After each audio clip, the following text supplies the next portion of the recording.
I will take you to look at the picture of one of Haruki Murakami's novels, The Extraordinary Japanese Writer. Just listen to it carefully. Murakami says, I think most people live in a fiction. The biggest problem right now is that you don't know what sort of fiction you are dealing with. You don't know the plot.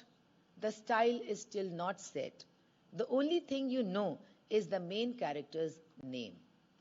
Nevertheless, this new fiction is reinventing who you are.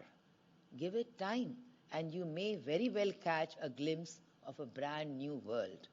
But you are not there yet, which leaves you in a precarious position.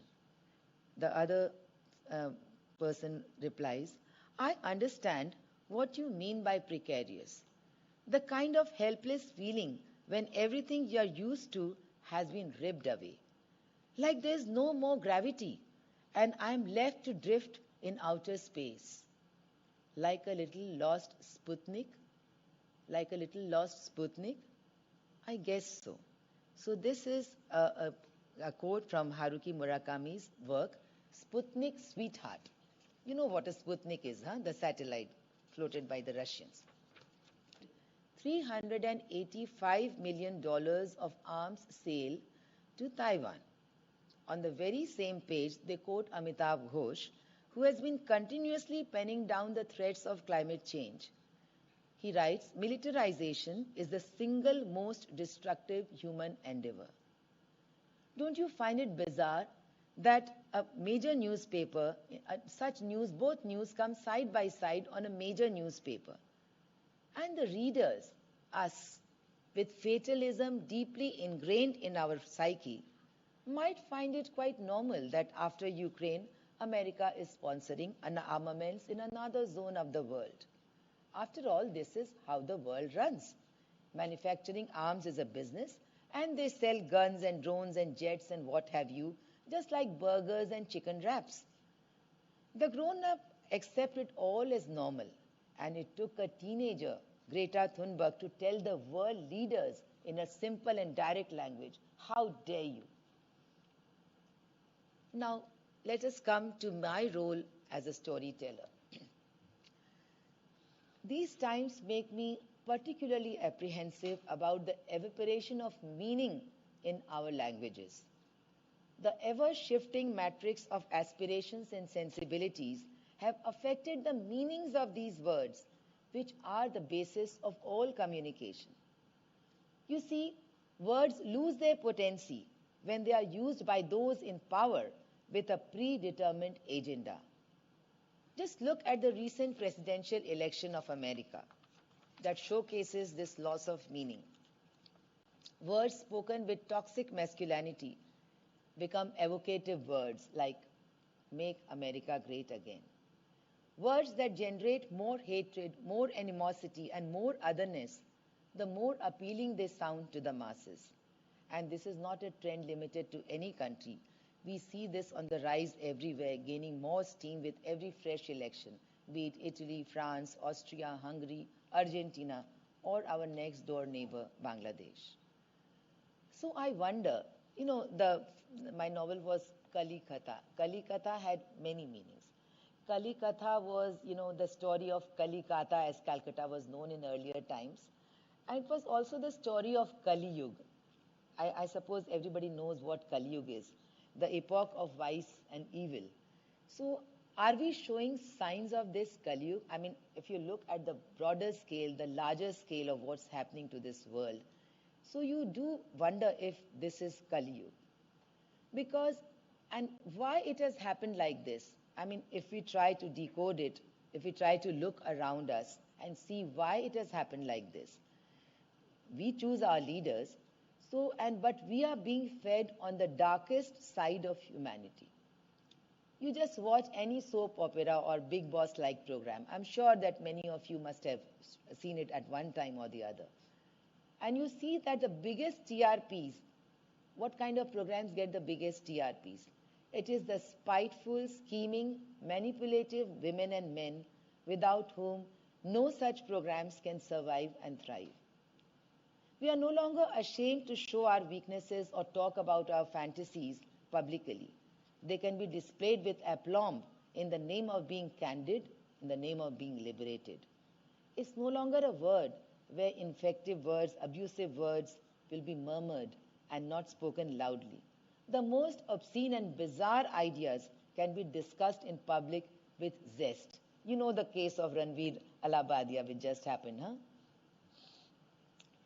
So how does it all affect the language matrix? So you see, the biggest casualty is the meaning and sacredness of the words spoken to suggest an alternative reality of a just and kind world. The words become lifeless. The other day I was watching the advertisement of an OTT channel which said, "Let your New Year's resolution be, don't be kind to anyone." Any one of you have seen it? It's some OTT program which is going to be screened very soon. And it says that don't be kind to anyone, let it be your New Year's resolution. The next day it said, revenge is the only road to justice. Okay? So it seems that our only tool to reach out to the other, what is that? Our language, has also become suicidal. It goads you to create a world where an eye for an eye is the synonym of justice. Words lose their meanings and they become like empty shells. They do not convey what they are meant to convey.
So is it not the most informed, most knowledgeable mass suicide pact ever in the history of mankind? You see, we are a quarter into the 21st century. And we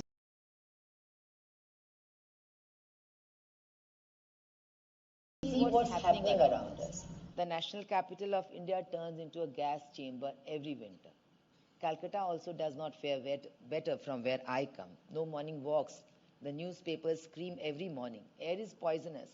Our food is contaminated with cancer-producing chemicals. Water might contain arsenic. And you might ask, what has storytelling got to do with this? Can it supply the world with some ideas, that it needs to save itself from bringing its own end? Ideas. Where will we find these ideas? That's the question. Think of Buddha. Think of Buddha as an idea. All religions, I believe, began with great ideas.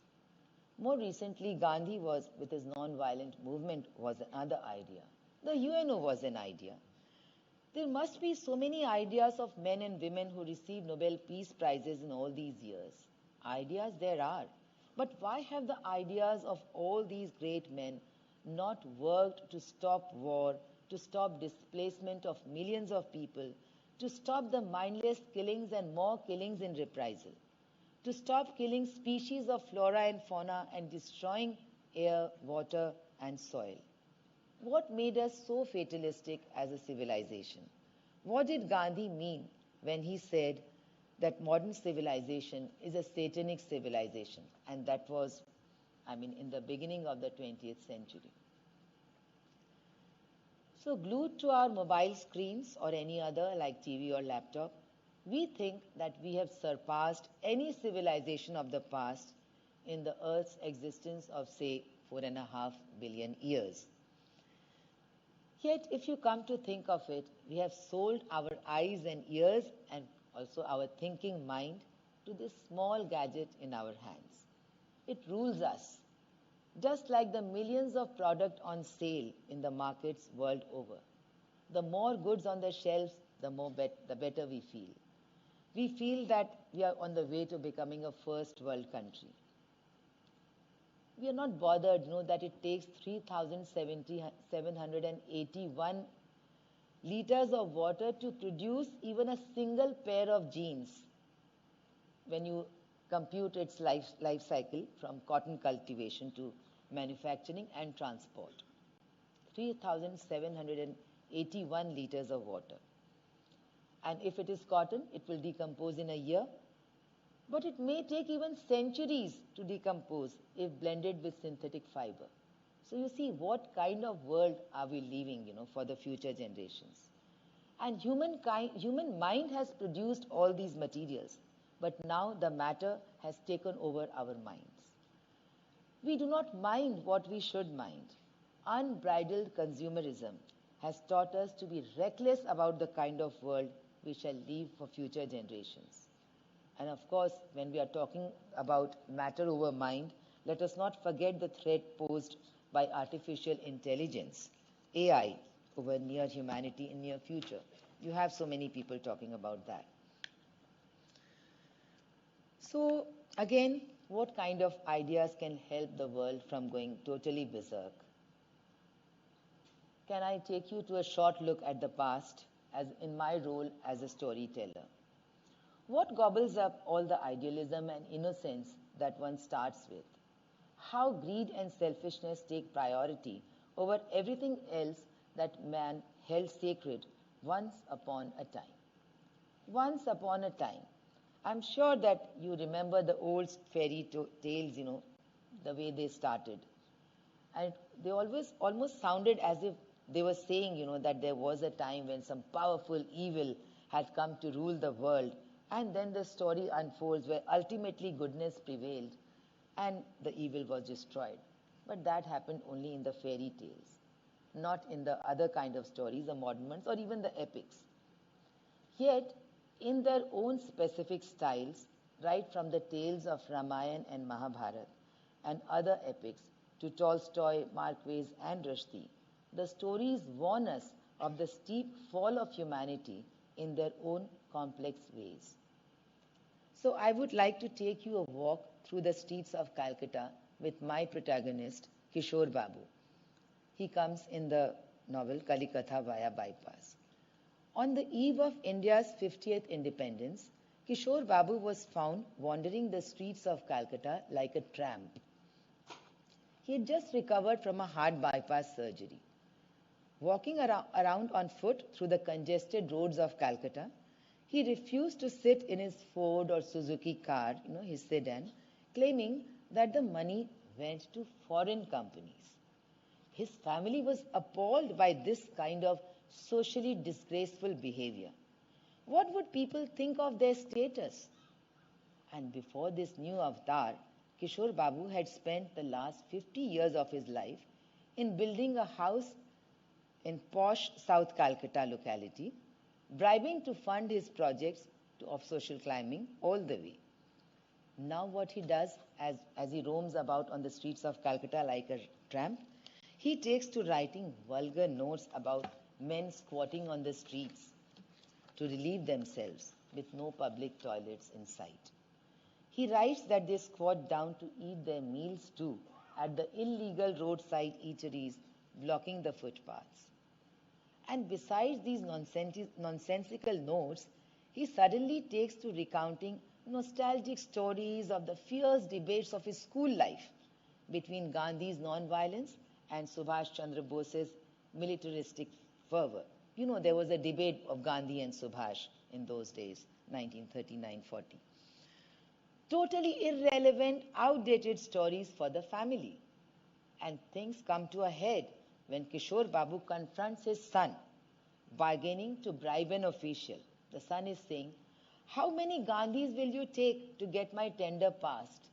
You know the Gandhis? The Gandhis, which Gandhis is he talking about? The ones printed on the currency notes, okay?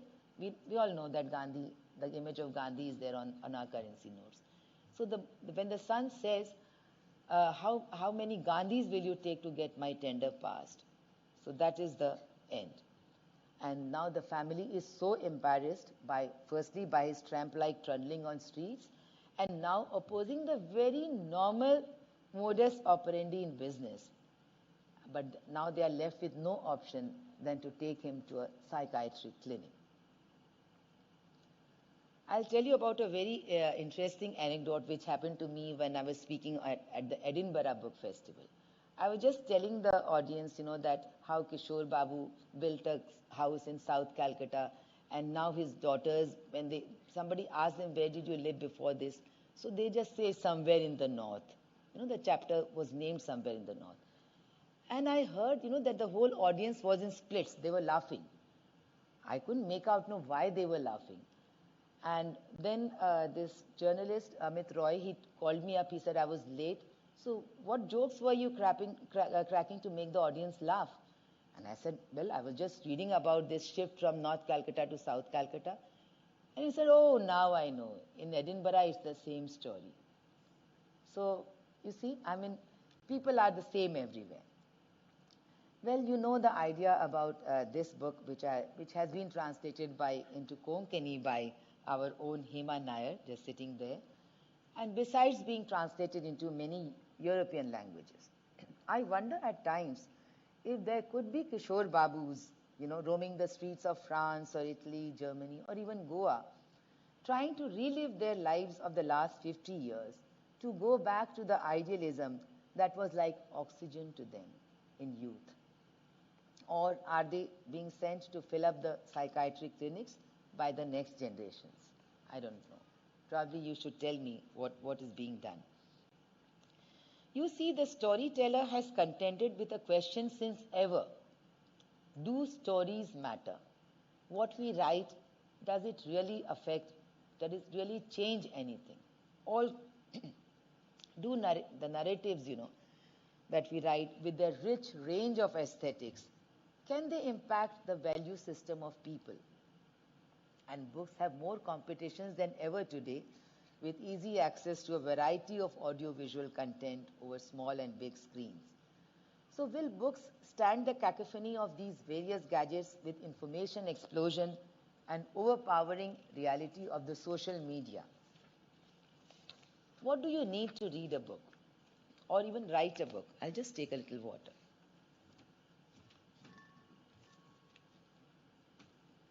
I'm sorry, I was so bothered about my persistent, cough, which I picked up in Calcutta, with the days very warm and the nights quite cold. But luckily, it is seeing me through. Yeah.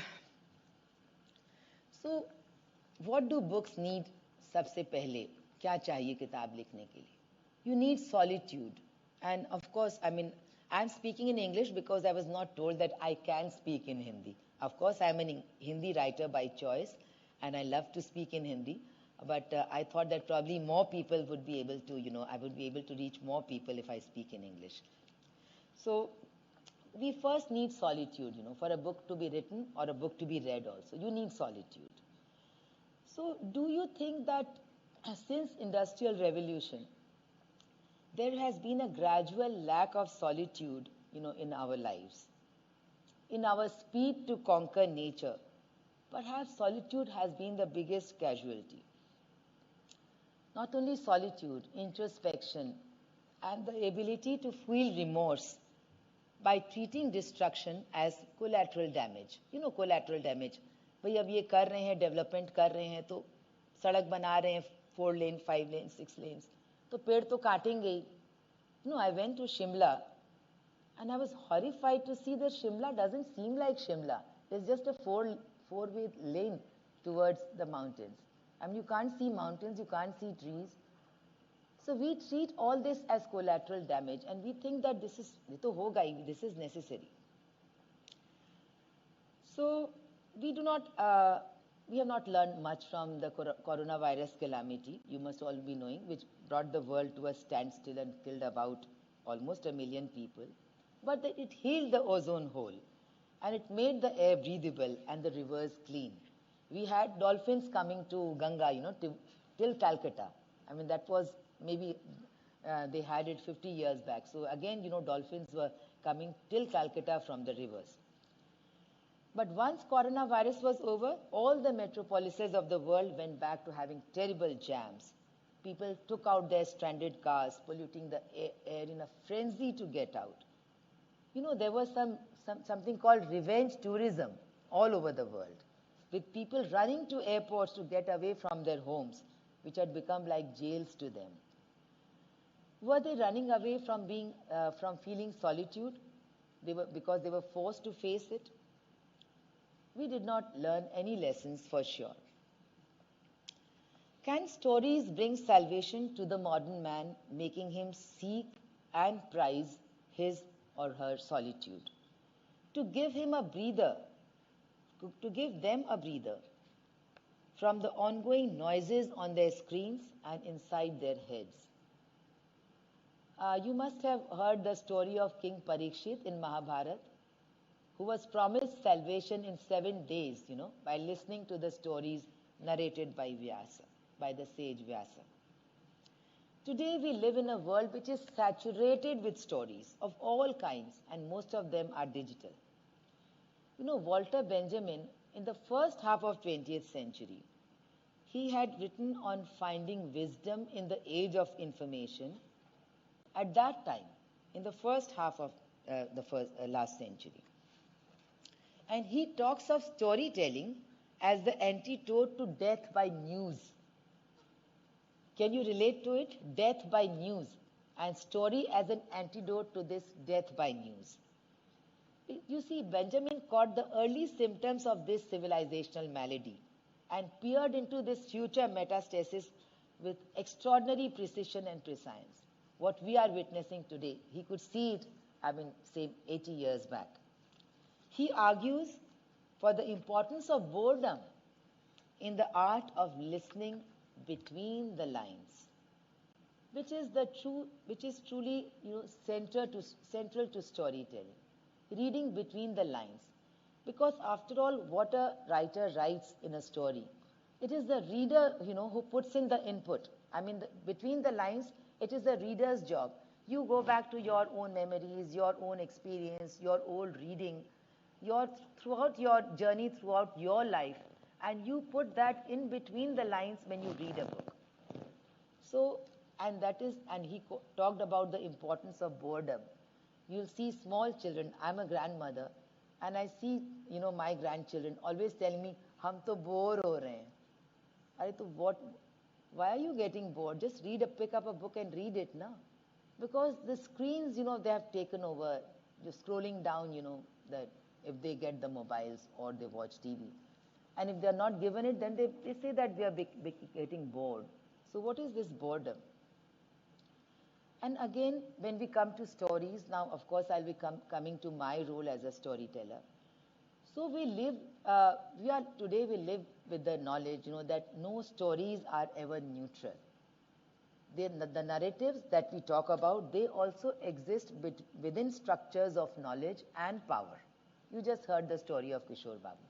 You see, it's not just an ordinary story that a man goes half mad, after his heart bypass surgery when he gets hit on the head during the operation.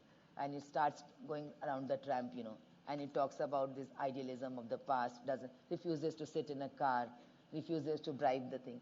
This is not an ordinary story, It does exist within the structures of knowledge and power. And now we have, the post-colonial, feminist, deconstructive studies. And we know that truth is not singular. There are many legitimate versions of truth, and seen from different perspectives. You see the truth from one perspective, the other person sees it from different perspective. And there is no meta-narrative, there is no one singular narrative to call it. So we live in a world which is divided with many truths and they jostle to get precedence. So can stories work as a bridge to bridge this divide between human beings, between nations, ideologies, and between truths? And you see, I mean, it is not, so you might think, that it is very a naive assumption. But you see, the stories have a superpower. Only the stories have this power. And what is this superpower? This is to generate empathy for the other in humankind. Stories do work as bridge between truths by making us tolerant of the other. And they can strike a chord in the reader's heart. And all of us know it. I mean, you have seen while reading a book, sometimes, I mean, you can't read further because tears come to your eyes. Watching a movie, it's so often it happens. So you know that stories have that superpower of generating empathy in you, in drawing tears into your eyes. What else can do it? Tell me what else can do it. Do you read a newspaper? Can you get moved by the newspaper? Reading that 110 millions of refugees are roaming the world today?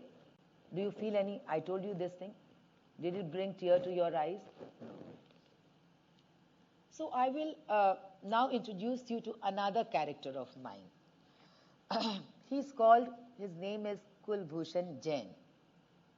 He is a refugee in India from the erstwhile East Pakistan, which is now Bangladesh. He migrated to India in 1964, not in 1947, because there were many spurts of violence, communal violence happening, and he came in 1964, 17 years after partition. His brothers had moved even before partition, and they had settled down in India. Now, Kulbhushan had continued to live with his parents in East Pakistan. That was a small town called Kushtia. Because they did not want to migrate, because if they had migrated, they would have to sell off their house by the Ganga, for just a pittance. So they stayed over there. When finally he leaves Pakistan and East Pakistan and becomes a real refugee in India, he is a real refugee because he is shunned by his own brothers. They humiliate him not only for his dark skin and his weird looks. He's quite ugly, by the way, to look at. They also call him a thief. Anything gets lost in the house, he must have taken it. They call him a vagabond. They call him an imposter. So he decides to become a real refugee. He runs to a refugee camp in Dandakaranya. That was an Indian government's project for the fresh flux of refugees which came from East Pakistan. But life is very hard there. There are tigers, roaming in the jungles.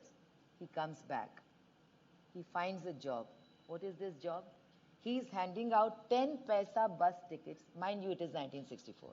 10 paisa bus tickets to passengers. He works as a bus conductor.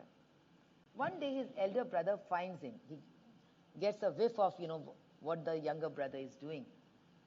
So he finds himself, comes to the place, tears off his tickets, stamps on them, and curses him for shaming the family by taking such a job. Now alone and craving for someone to care for him, he visits his married sister. Sister is married to a rich family. He is wearing only his 1.5 chappals, sandals. The other half has been torn away by overuse. So shifting his dark and lanky frame on his chappals, 1.5 chappals, when he visits his sister is horrified to see him, that lest anybody else, in the family sees that such a brother has come. Now Kulbhushan decides to change his name and his caste, and he takes on another name. He becomes Gopal Chandra Das, and he marries a Bengali woman. He throws away this identity given to him by his parents, and his family, of course, disowns him for marrying out of caste. Luckily, he has a button of forgetting. In Hindi, it's called Bhulne Ka button. He has a Bhulne Ka button. This was given to him by his friend Shyama Dhobi, the washerman.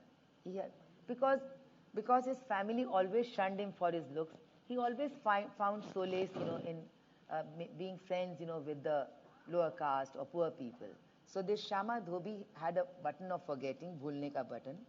And this helps him to survive all kinds of sufferings, humiliations, and his eternal torment of uprootedness. And when in 1971, when Bangladesh happens, Shama sends him his adopted daughter, who was born out of a wedlock between a Hindu mother and a Muslim father.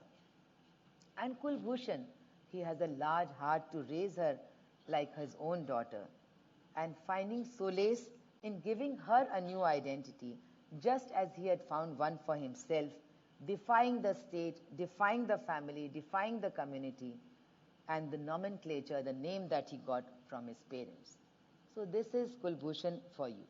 It's very difficult, as you must know, to make a gist out of a novel, of 200 pages and convey all the emotional turmoil, that Kulbhushan goes through. One can only narrate the major incidents. I do hope, that listening to this story, it kindles in you an understanding of the pain of displacement a refugee carries to his grave. For Kulbhushan, the earth does not go from present to future. It moves from present to past, It moved backwards, the earth. It rotates backwards. To memories of nostalgia of the past, to a lost home by a river, which he will never visit again. So what role can such narratives play in changing the world? They are a site for encountering otherness, otherness, somebody who's not like us, and facilitating ethical engagement with these characters. You find an ethical engagement with the character. The marginalization of his life is such, this Kulbhushan's life, that he is marginalized by his own family because of his dark skin. Again, marginalized due to his refugee status. Then again for marrying out of caste. The factor of otherness never makes him feel at home, neither with his siblings nor in the country he migrates to. So you see, our society is continuously making new caste systems. If you understand, the meaning here. We make outcasts all the time.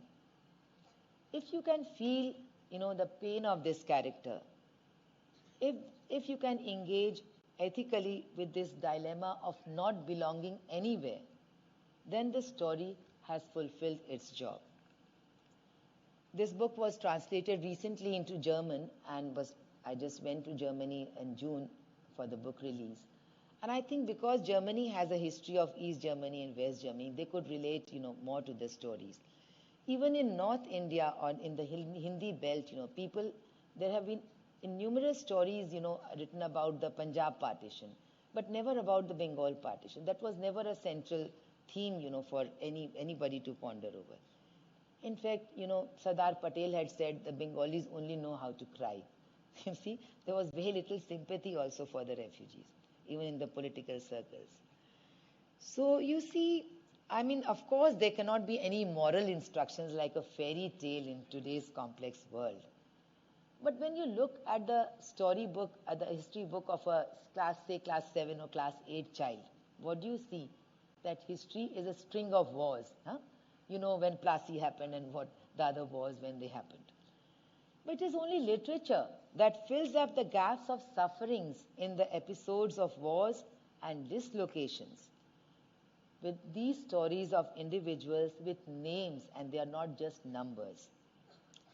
Again, coming to Susan Sontag, she said, the serious writers evoke our common humanity in narratives with which we can identify, even though the lives may be remote from our own.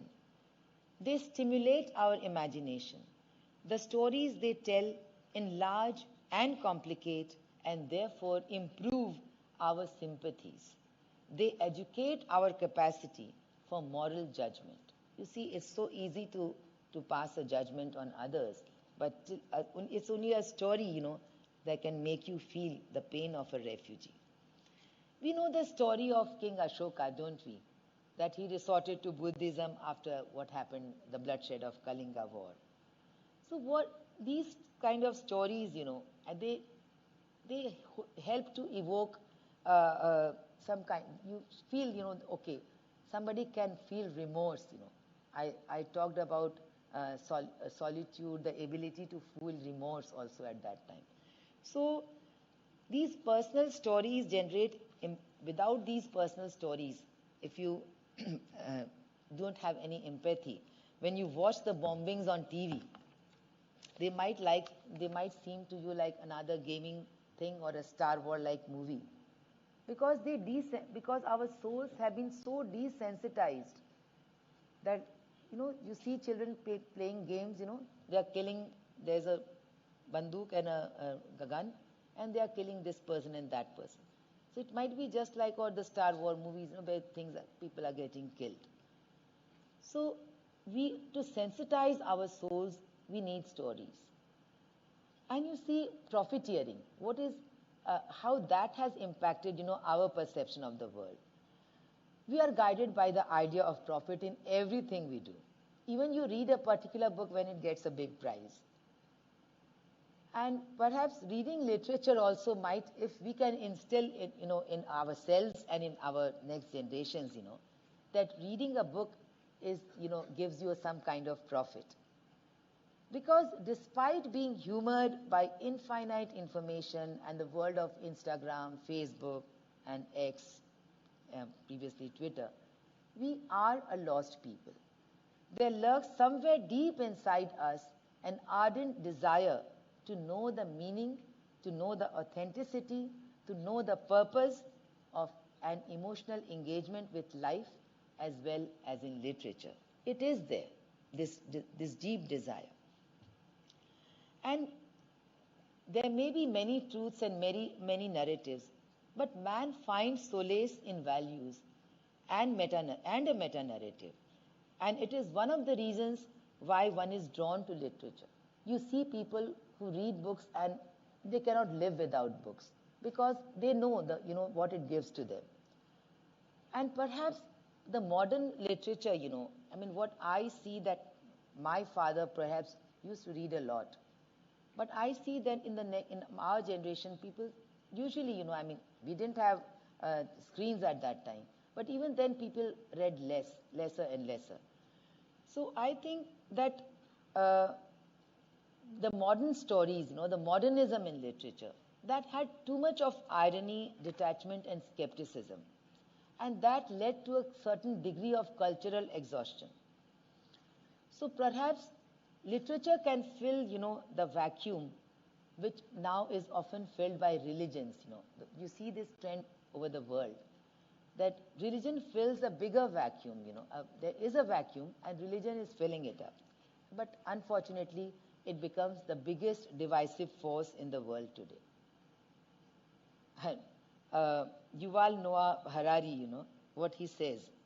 When 1,000 people believe some made-up story for 1 month, that is fake news.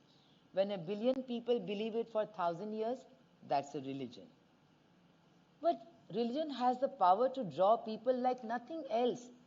You must be reading about, 500 millions or even more visiting the Kumbh in Allahabad.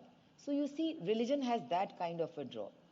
So we cannot dismiss it as a made-up story because it does bring people together under a moral umbrella, and it gives solace to suffering humanity.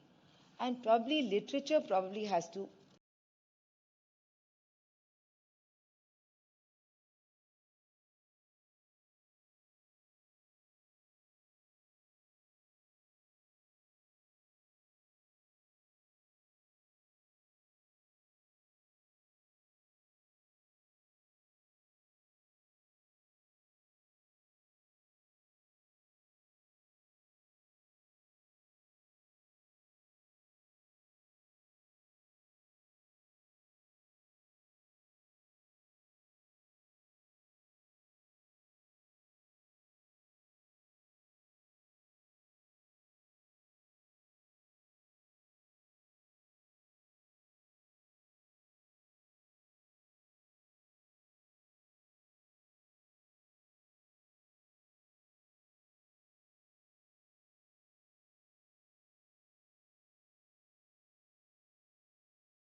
and enable people to cooperate on a large scale. Do I have more time? Yeah? Once, Susan Sontag was asked what writers ought to do. She said several things. Love words, agonize over sentences. Sometimes we agonize over sentences, how to portray what we want to portray. It's not easy. If you ever, any of you has tried your hand on writing anything, you see it doesn't come easy. You have to agonize over sentences and pay attention to the word. This is what she recommends. And then she adds, be serious, by which she writes, by which I meant never be cynical.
Go ahead and pose your questions.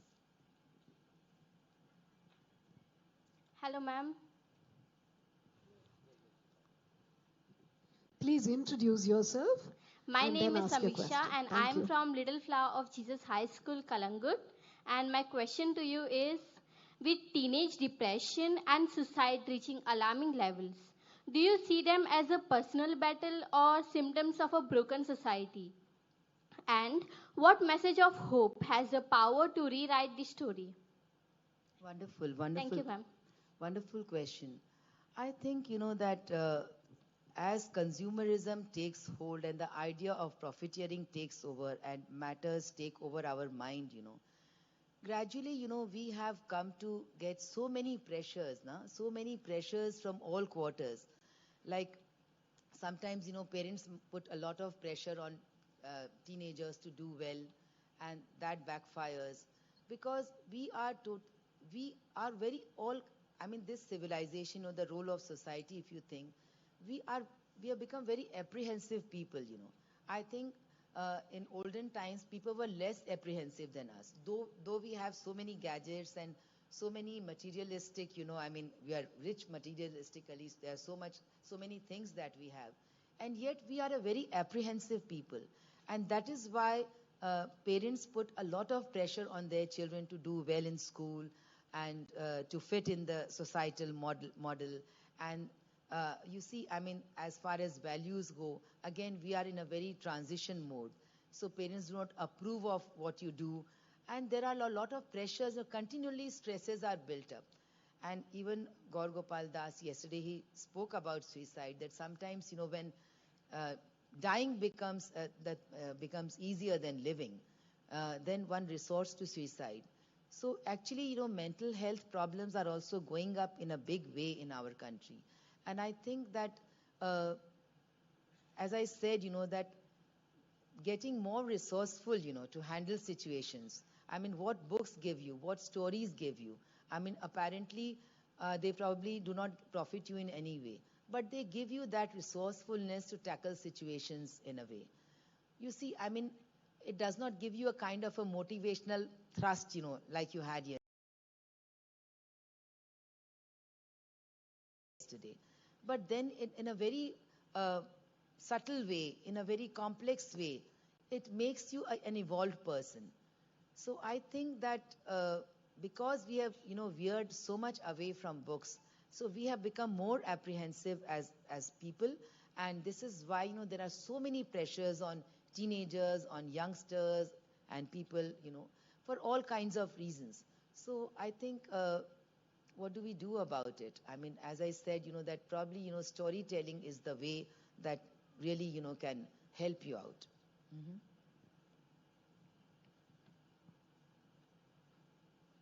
Good evening, ma'am. As Martin Luther King said, a nation that continues year after year to spend more money on military defense than on programs of social uplift is approaching spiritual death. And I think, as you said, everywhere we think that might is right. The kind of violence which we see on the television, the kind of violence which we see on the roads, the road rage. And I think it is percolating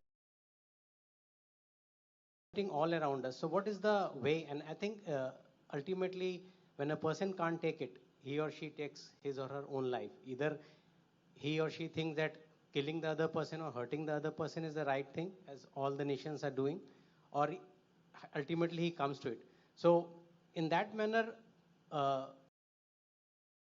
do book reading sessions or organizing such lectures would help the students and the overall society?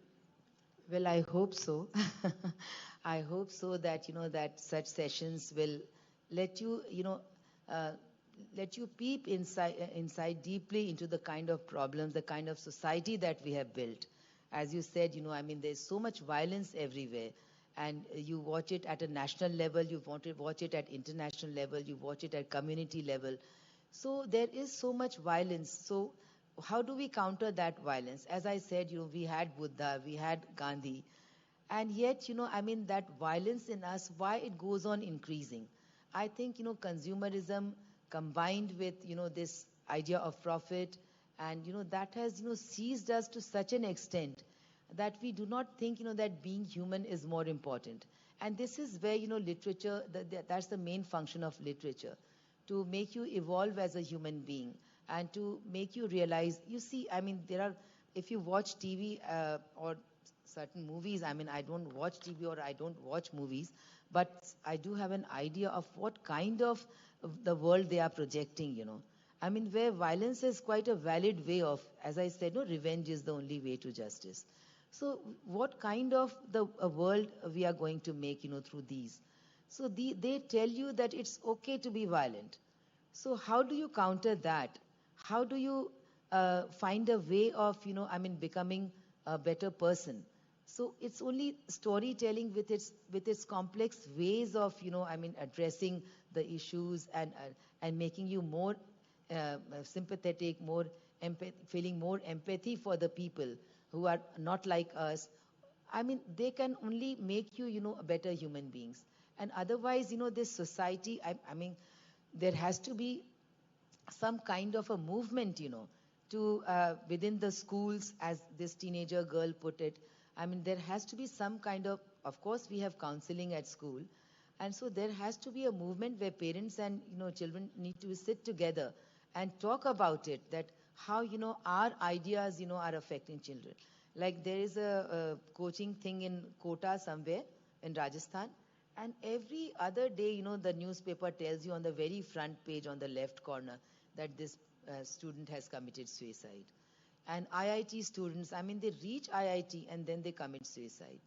So it is a violent society. You cannot, turn your eyes away. And we have to find out, the remedy and of this kind of violence, which is, deeply, getting seeped inside our souls, so to say. I would like to just add one thing. I had got this Tera Halafname, which was translated by you, not before coming here, but way back. And just by reading the stories, I could get into the psyche of the people, how they were reacting. And it is being written by 13 women writers, yes, and beautifully translated. And when I read this story by Mahashweta Devi, I was moved to tears. And when I read it to my family, they were also moved to tears, that how does a person's livelihood affects the psyche, and how does the person reacts, and what happens in the end, and how does the society justify or personifies a person. So I think by just reading these 13 stories has made me a better person. Thank you so much. These 13 stories are from 13 women writers, much before me. And these are very powerful stories. They are from Tamil, Telugu, Kannada, Malayalam, all Gujarati, all around 10 languages, from 10 languages. And these stories are such powerful stories, which tell you about the position of women in our society and how they counter that. And Mahashweta Devi's story, Dayan, is, about these low-caste people who burn corpses, and how a woman, is termed as Dayan, a chudel, what do you call it, a witch, and how she is, put in a small hut. She cannot meet her son, she cannot meet her husband, and how she dies in the end, trying to save trying to stop a train accident. And then everybody wants to own her up, that yes, she was my mother and she was my wife. So, these kind of stories, they tell you a lot about, people on the margins, people who are low caste, doing all kinds of jobs, women and the Dalits, of course, these two categories have always been on the margins. And so they do strike, as you say, that you feel, you feel empathy for such characters. And that's the success, of the writer, to make you feel sympathetic. Yeah. Can the mic be given to this gentleman in the front? Right here, in the front. Somebody else? Okay, a student. Savila, take your question after her. My name is Sita Fernandez. I am 2 from Little Flower of Jesus High School. My question is there a story you've never wrote or told about because it's too personal or too dangerous to explore? And nowadays, the way suicide is written about, will it be outdated or seen as too problematic in 50 years? What do you think? When I started writing, my literature guru, he told me that if you think that writing this story might affect, somebody around you. They might disapprove of it, that don't think of being a writer. So that was, my my way, which I adopted. So I never think of, anything, affecting my personal life. Of course, people tell me, like one of my novels is about a dialogue with a terrorist. So my people around me, why do you need to tell the stories of a terrorist? And the book that I am writing about is about the lower class Muslims in Calcutta, in a Calcutta neighborhood. So there are people who tell me, what makes you interested in these stories? So you see, I mean, I wouldn't say, that there are no risks involved, but one has to do what one has to do. And what was the second part of your question?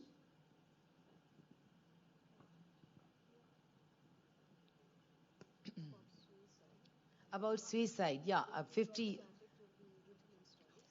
I think, in Kalikata via bypass, which was my first novel, there is a suicide, there is a threat to suicide. And I think that suicides have always interested me a lot as a story writer.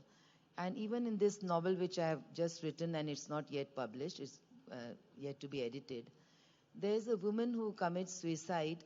Her son has married a Muslim girl. He is a Hindu. And he just vanishes, the family throws him out. He vanishes for 20 years. And after you had this NRC, the National Register, so he tries to find his mother to get his birth certificate and his school certificates, because he just married this girl and he was just lost to them. I mean, they were living on the same city, on the same planet, but they never met. So now he tries to find his family to get his old certificates. And he finds his mother. He does not find the papers. They've shifted house. The father has died and all that. And the mother, he finds his mother so lonely and so, so kind of living in so much agony that he decides to live with his mother. So after 20 years, the prodigal son comes back and lives with his mother every night. He goes to his work, and from his work he goes to his wife and he has his dinner, and then he comes to sleep with his mother. One day he doesn't come, and the mother commits suicide that day. She just burns herself to death. She's 65, 70 something like that. So I mean, this question, it keeps on haunting him throughout, that why did she commit suicide? She did not commit suicide through all these years, and now all of a sudden, she decides to commit suicide. So you see, as a writer, suicides interest me a lot, and I think they tell us a lot about the world that we live in, because most of the times we do not realize, that such suicides will happen. And if you kind of unravel, the situations, and then you get to know a lot about, our aspirations, as so to say, which take us to suicide. So that has been a subject of great interest to me, and many of my works have, such people who have committed suicide.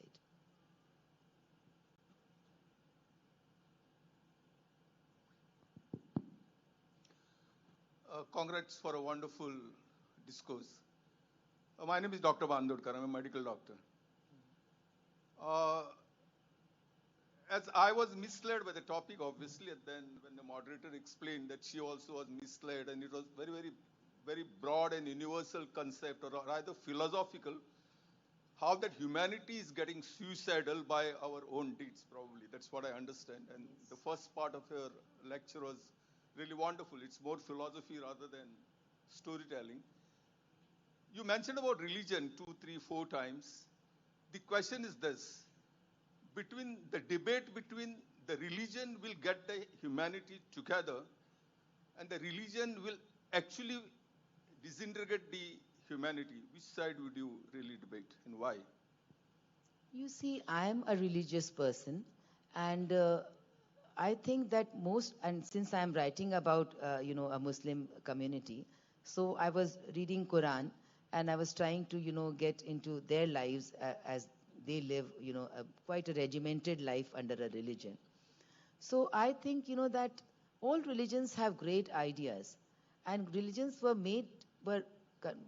they came to bring people together, as they do, of course. But then one religion versus another religion, that has become the problem. And that surfaces in many other ways also, because we do not just see the Hindu-Muslim thing or say the Muslim and Christian thing, not like that. But there are several political, economic, and social aspects to such conflicts. I mean, the religious conflicts, they are just not only religious, they have many other aspects attached to them. And sometimes, it might be just for petrol. I mean, you never know. So the world is basically, it thrives on divisions. What the world, the kind of world that we are living in, it thrives on divisions, and there's nobody to tell you that it shouldn't be like this. I mean, you can be a better human being just by countering this otherness inside you. So to look inside yourself and see, that how our thoughts, our wrong assumptions about the other, how they, decide, make us so judgmental about others. So basically, this is what, there comes in the role of literature. Because as a storyteller, of course, I spoke of all these things that do affect, and I said that the characters in my stories, they appear as ghosts of a world of failed promises. So these were the promises of a better world, of a brighter world. But how these characters did not find what they wanted to find. And they themselves became co-opted, by these things. So all the times, there is a struggle within us to find the kind of sacredness, find the sacredness of words, sacredness of deeds, sacredness of our religious thoughts. So do they make us better human beings? Because a child is born into this world, I mean, it is born into a religion. It does not choose its religion. So how come religion has affected us so much that it becomes a divisive force in our lives? So I think the whole world needs to, ponder over it, and really, there should be probably one religion which combines all the religions together. You must have known about Akbar, he started a Deen Ilahi religion, thinking that he would put something good out of all religions, combine one religion. So there have been thoughts like this.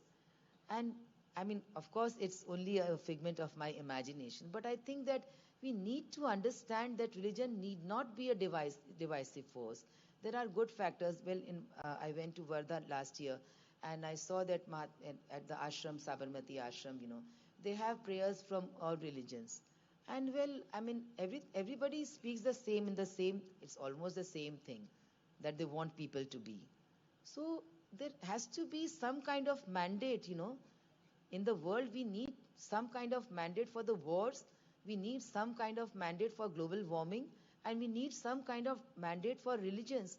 Why should we, kill people in the name of religion, in the name of nationalism, in the name of, and why should we kill this air, water, and soil? We have no right of doing it.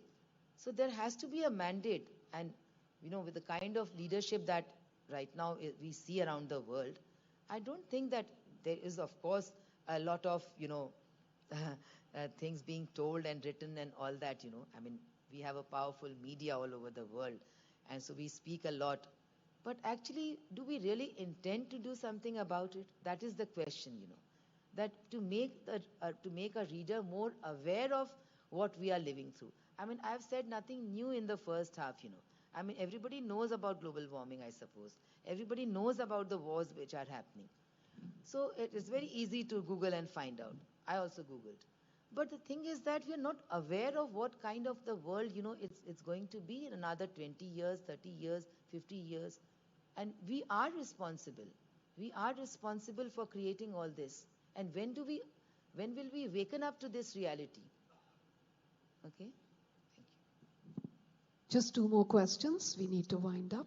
Thank you. Sorry, I'll ask the question while sitting, is because I may obstruct the view of a camera. So, first, thank you so much for such a fascinating lecture, and thank you so much for putting Didi Kosambi into a framework of a storyteller.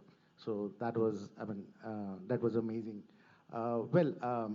I would like to nudge a point a bit is that when we talk about suicides, I mean, I think that's the first sociologist that brought these patterns of suicide and made suicide as a social issue or a social problem. That was a Durkin.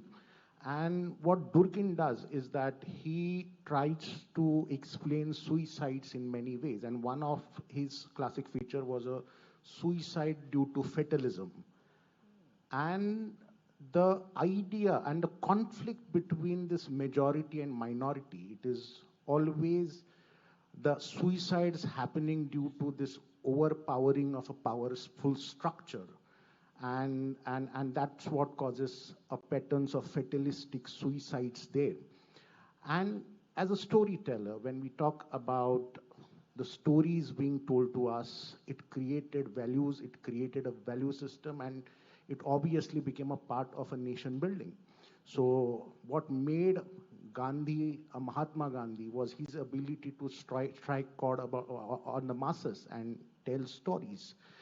But over the period of time, that what we see with this rise of these new regimes and what we call as, in the Gen Z terms, as a rise of these alpha males, what we see constantly is that this conflict of somebody and others is getting to a forefront, and it's not an ordinary debate. Is because most of the literature that we see as a part, as a foundation of our nation building, was their ability to conceptualize the time and space during this negotiation of a national debate or a nation, or a making of a nation. Today, what we see is that the mediums of all expressions, and that is because of technological advancement or an AI, is controlled by this powerful V. Okay, that is the state. And how difficult it is for storytellers and thought leaders to strike a chord with the masses. Like, for example, if we talk about, there was a set ground rules. Like, for example, is that when we had this globalization of a freedom movement all across the world, it universalized this idea of constitutionalism and democracy. But what we see in our subcontinent today, where, as you said, that the story of a Kishore Babu, what Kishore Babu would have thought in a South Kolkata when he saw the fall of Dhaka today, what is happening in Bangladesh. So my question is that how difficult is to tell a story in these challenging times where the mediums of expressions have been controlled by the others? It is difficult, and yet it is not, I would say. I mean, you have, it is very much there on your mind when you're telling the stories. You see, Kulbhushan Jain, the story, when I wrote, there was this risk of being taken as a communal person, because I do write about communal violence, which happened in Bangladesh. As I said, there were spurts of violence, and Kulbhushan finally came after 17 years. So you see, there's always a risk of being taken as a communal person, rather than being on the other side. So there are always risks in that, like this book on Mahatma Gandhi and Sarla Devi Chaudhrani, their love story. So you might think of it as a book, she's writing a book, about Gandhi's love story to pull him down, So as it is quite fashionable now to pull down Gandhi with many of his relationships that he had with women. So, there's always a risk, and it is always difficult. And yet, you have to believe in yourself. You have to believe in the power of your storytelling, that you side with the right thoughts. What you think is right. And that is to make this earth a better place and to make us all a better human beings. And it is not that you are talking about, the fall of people in communalism, or fall of a person like Gandhi in love. You're not talking about that. You're talking about reality, and yet you want people to know, that all this happened, but that does not make us, side with the communalists. Because you have to rise above, these things that divide man and man. So I think there is a risk and it is difficult, and yet it is not, because you must believe in yourself and your power, the power of your storytelling. That's it.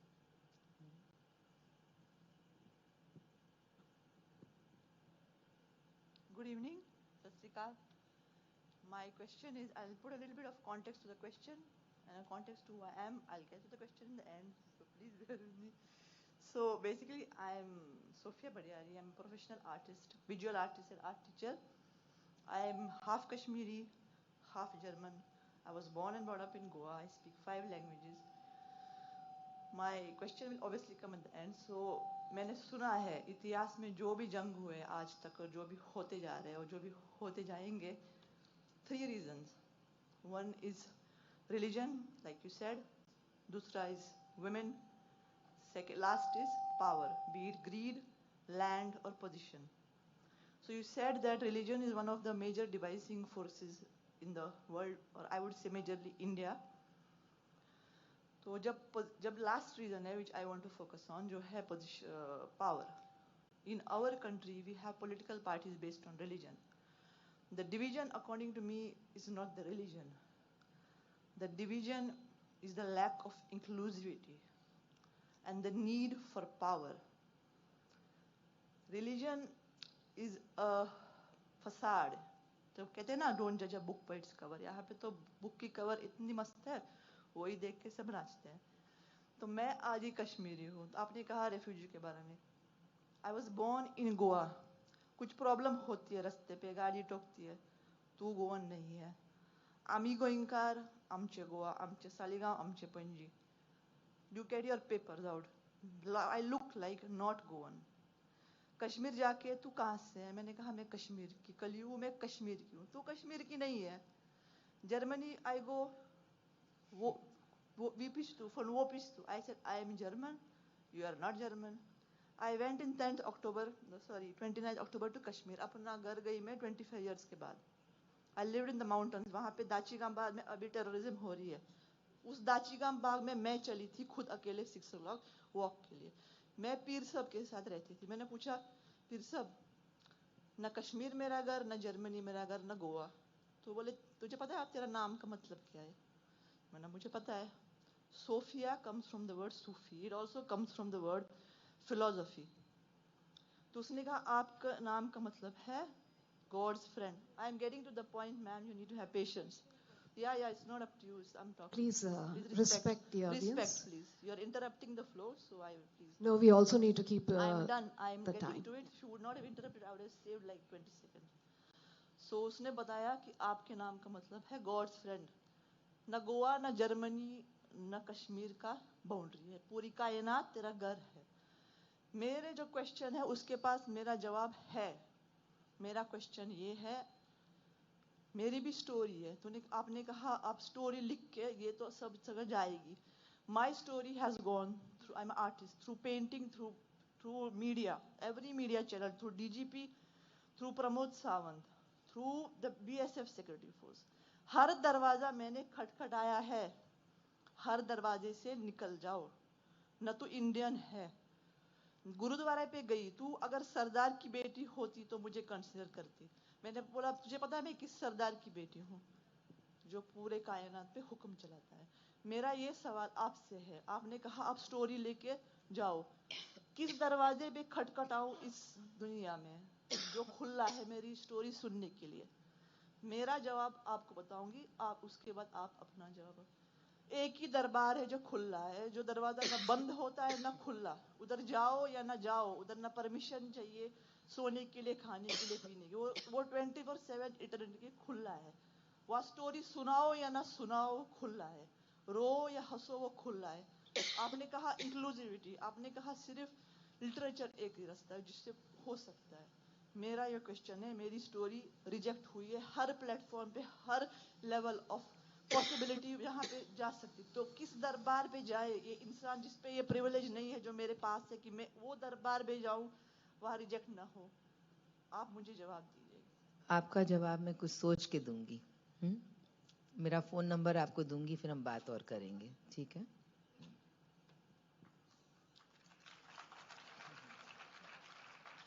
Thank you, Ma'am Alka, for conversing with our audience members. Sorry, sir, the time is up. We are actually quite delayed, and there are students in the audience who have to reach home. We have to keep them in mind. The topic reminds me of Albert Camus' The Myth of Sisyphus. It is Sisyphus is a Greek character who is punished by the gods, and he has to roll this huge boulder up a hill. And when he finishes his task, he reaches the top, the stone rolls back to the bottom. And he gets to repeat this day in and day out. Beautiful punishment, isn't it? But what Camus sees in this is that the absurdism, the lack of purpose, can be mitigated if you think that, if you accept your plight. There is grace in that. And that moment of grace saves you from believing that life is purposeless. Because when you accept your situation, the situation ceases to oppress you.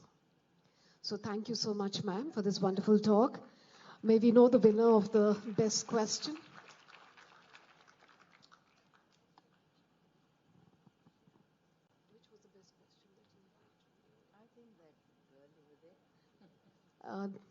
May we have that second question, the little girl from Little Flower, who spoke about suicide. She asked a two-part question. May I request Ms. Anjali Vaz of M Associate to please come up on stage and present the winning question and award. Ms. Anjali Vaz.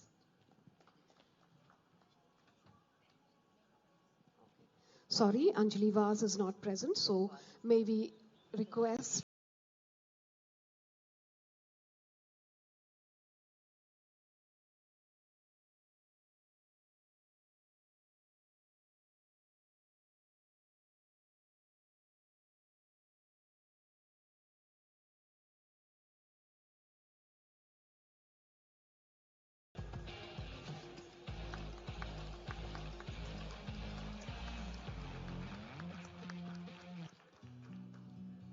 Thank you, Mr. Vaz.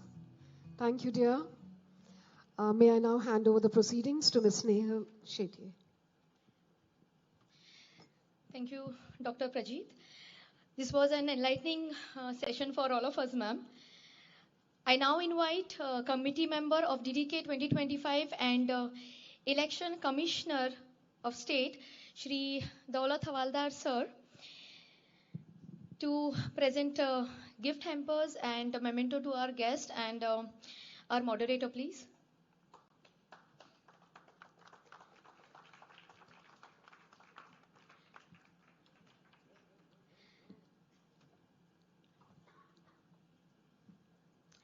Alka Saraugi ji.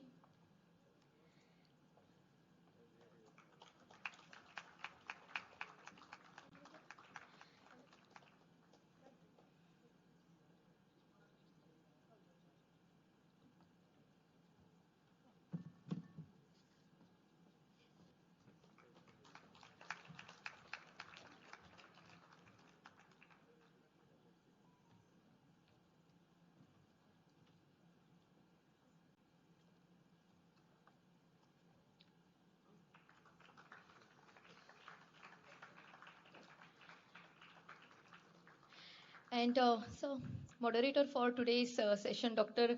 Deepa Prajit.